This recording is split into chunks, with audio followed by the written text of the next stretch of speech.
Alors du coup hier 420 grammes de... ouais, non, si. Et combien de calories ça fait? Mais alors non, du coup parce que c'était un jour pair. Non, voilà. Et il pleuvait. Et à la maison, le chauffage était allumé, donc ça fait 28 kilos. Alors non, plus le kebab. Merde là, merde.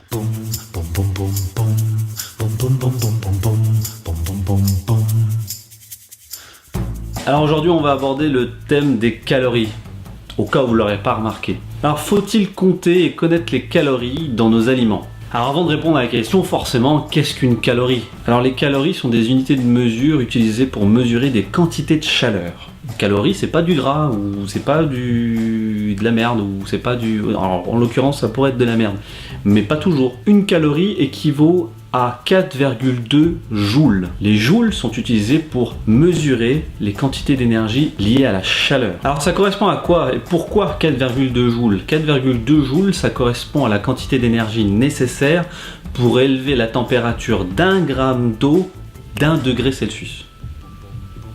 Donc ça reste plutôt cohérent, hein. C'est pas non plus, c'est pas choisi à la plouffe quoi. Hein. Autre chose importante à savoir, c'est qu'on confond souvent calories, kilocalories et calories. En diététique, le mot calorie, s'écrivant avec un C majuscule, désigne de grandes quantités de calories en réalité. Alors quoi du coup? Calories, kilocalories? En fait, calories, C minuscule correspond donc à une calorie à 4,2 joules. Une kilocalorie, ça correspond donc à 1000 calories avec un C minuscule, KC minuscule également, kilocalories, mais une calorie C majuscule correspond à 1 kilocalorie, et donc 1000 calories C minuscule. En gros, C majuscule, ça correspond à 1000 C minuscule.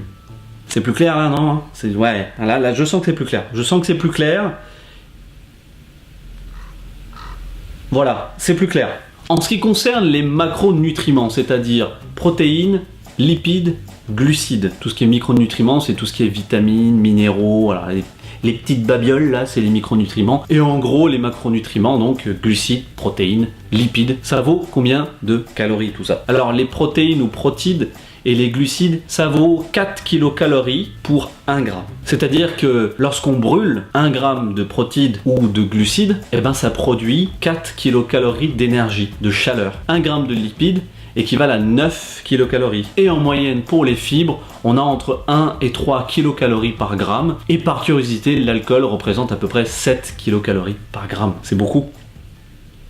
Donc techniquement, on pourrait prendre une brindille, je sais pas, un corps, tout ce qu'on trouve dans les sous-bois, quoi, et le brûler. Et voir combien de kilocalories ça dégage. Si vous n'êtes pas un grand sportif qui fait attention à sa diète, un athlète qui doit préparer une compétition ou autre, vous n'avez pas besoin de savoir combien de calories exactement vous ingérez. Fiez-vous à votre corps, fiez-vous à votre sentiment de satiété, fiez-vous à votre sentiment de fatigue. Il se trouve que quand on est sportif, c'est beaucoup plus important effectivement de mesurer, quand on est sportif ou bodybuilder, pour savoir exactement ce que ça devient, et puis aussi mettre en place des stratégies pour par exemple perdre du gras, mais sans trop perdre de muscles, etc., etc. Ça devient beaucoup plus compliqué. Mais vous n'en êtes pas forcément là. Si par exemple vous n'êtes pas un culturiste ou un sportif de haut niveau, il n'y a pas vraiment d'intérêt à surveiller comme ça à la calorie près ce que vous mangez, d'accord? Donc voyez en gros la quantité en proportion que vous prenez en termes de macronutriments, donc protéines, lipides, glucides dans votre assiette. N'en abusez pas,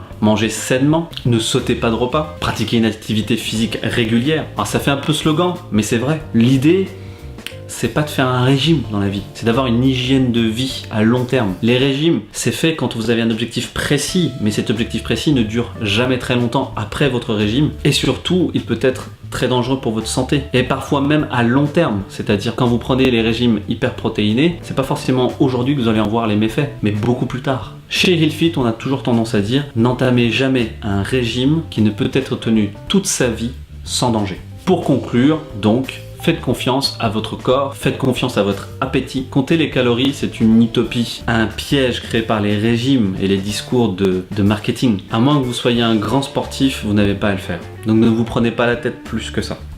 Voilà, j'espère que cet épisode hors série vous aura plu. Il était important, je trouve, de faire un épisode sur les calories et ce qu'est une calorie réellement. J'espère que ça vous a apporté des informations utiles. En tout cas, moi, à l'époque où je les ai eues, ça m'a été très utile et ça m'a permis aussi de revoir toute mon alimentation et de mieux m'alimenter et surtout de moins me prendre la tête. C'est pas votre métier de manger. Vivez bien et sainement et surtout portez-vous bien. Et à une prochaine pour un nouvel épisode. Salut!